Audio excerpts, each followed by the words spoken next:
ना बाबा ना ना ना। जिसका परिचय समाज में गलत दृष्टि से देखा जाता है उस श्रेणी में अपने को आना। कुत्ता वफादार होता है पर उसका श्रेणी अच्छी नहीं, समाज में क्रम अच्छा नहीं है। समाज में जो श्रेणी अच्छी है वो आपको उस तरह रहना है। अच्छा, समाज में श्रेणी किस चीज की अच्छी है? सबसे खराब जानवर दुनिया में है, उसका नाम है शेर, और उसकी श्रेणी अच्छी है समाज में। मेरा बेटा शेर है, शेर। मैं थोड़ा स्टाइल से बोलता हूं, पप्पा की तरह ही बोलता हूं, पप्पा बोलता वैसे मैं बोलता हूं। मेरा बेटा शेर है, और देखो शेर की श्रेणी कितनी ऊंची है, और शेर का कर्म बहुत खराब है। शेर वफादार नहीं होता है, फिर भी वो समाज में अच्छाई के लिए, पहलवानी के लिए, बलवत्ता के लिए जाना जाता है। और कुत्ता वफादार होता है तो भी बेचारे को गलत चीज के लिए जाना जाता है। यज्ञ में भगवान ने कंस के धोबी का उद्धार किया, वैश्यों का उद्धार किया, एक दर्जी का उद्धार किया, अंत में भगवान ने कुब्जा का उद्धार किया। एक टेढ़े शरीर की महिला ने भगवान को श्रृंगार किया चंदन का, भगवान ने उसका स्वरूप अच्छा कर दिया।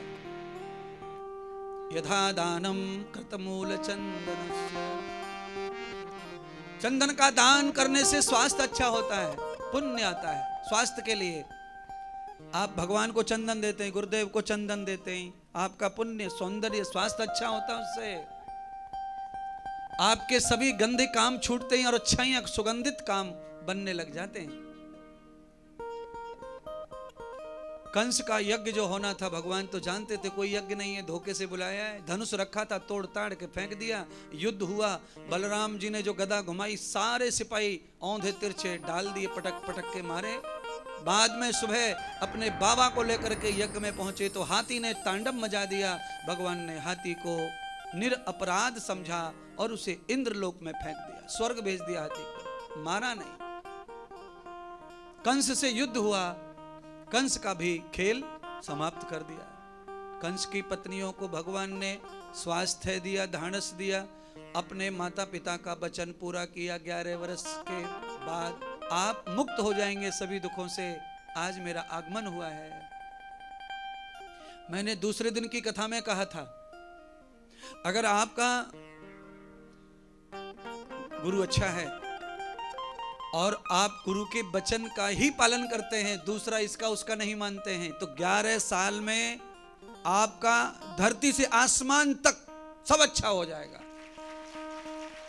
सब कुछ। पर अब आपकी संशय होगी, महाराज हम तो 20 साल से मान रहे हैं आपको, हमारा ये तो काम इतना नहीं हुआ।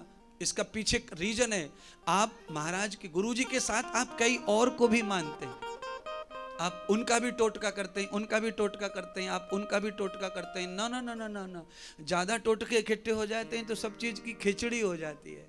फिर आप खिचड़ी को कह सकते हैं कि ये परवल की खिचड़ी है, ये मटर की खिचड़ी है, नहीं, कोई नाम नहीं दे सकते आप उसको, फिर वो खिचड़ी है। इसीलिए एक साधा सब सधा, एक साध लो। गुरुदेव क्या उपाय बताते हैं संपत्ति बढ़ने का, स्वास्थ्य बढ़ने का? वही करो। देखे तो सही कितनी परीक्षा लेगा भगवान, देखेंगे फिर तब परीक्षा हो जाती है महात्माओं की और साधुओं की भी। पर आप डाल डाल पर घूमेंगे, पात पात पर, तो बंदर की तरह कभी पेट भरने वाला नहीं है। बंदर हमेशा भूखा रहता है प्रतिभा जी,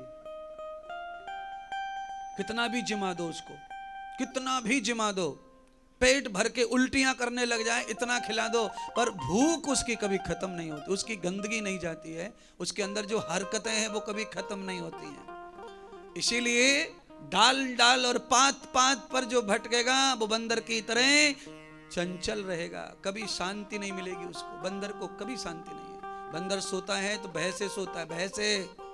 बंदर निश्चय होके नहीं सोता है, सोते सोते भी डर लगता रहता है उसको, डर लगता रहता है, सोते सोते भी मुंह करता है, सो रहा है, ये करता है। ऐसा ही होता है, जो डाल डाल पर घूमता है ना, उसको रात में भभकी आती, भभकी।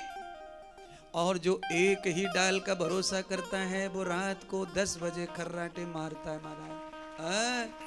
वो सोता है ना तो पूरे घर को पता चल जाता है, पप्पा सो गए, पप्पा सो गए। क्यों?